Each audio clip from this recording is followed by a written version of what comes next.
Hey, I'm Ellie, and this is Lynn. Hey!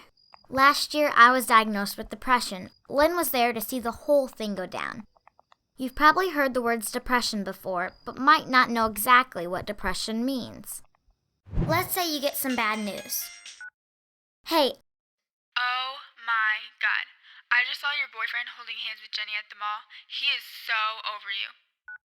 things like breakups are painful and might make you feel sad, frustrated, angry, or heartbroken.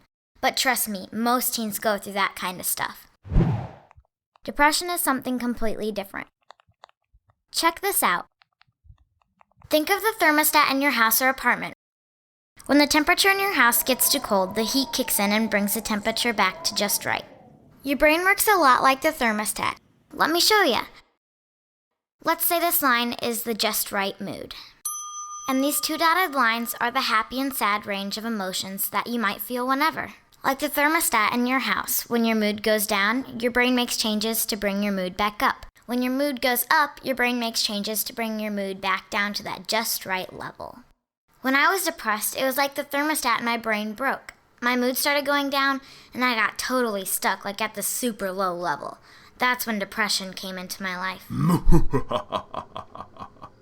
When I was depressed, there were some really obvious signs that something was wrong. My sleep changed. I wanted to sleep all the time.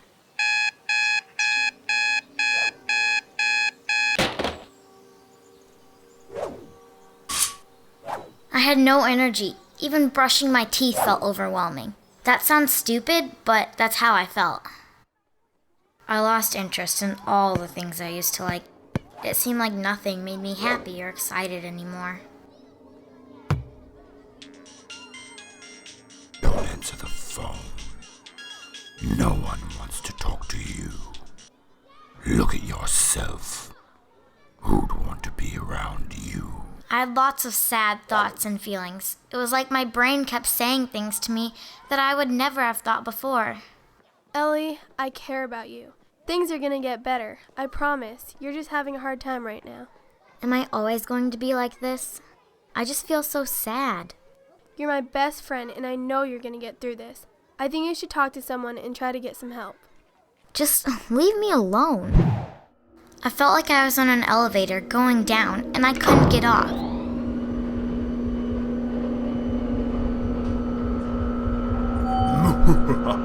I started to think that I'd be better to die than to keep feeling so sad. That scared me. I remembered what my friend Lynn said, and I decided to get help. I went to see a therapist. The therapist told me that the thoughts of sadness and hopelessness and suicide were my depression talking. My therapist said that as my mood went back up, depression would be forced to leave me alone. The other thing was to take the meds my doctor prescribed me to help my brain work the way it did before I was depressed. Having Lynn's support made a huge difference. After taking the meds for a while and talking to my therapist, I really started to feel better. Life is worth living again. I'm just happy you're back to your old self. I told you you'd feel better. All right, we've got some serious texting to do. So, TTYL. Depression is a serious illness, and it is so important to get help as soon as you start feeling depressed. If you are worried that you might be depressed, talk to your doctor and tell him or her how you're feeling. You can also check out this website to learn more about depression.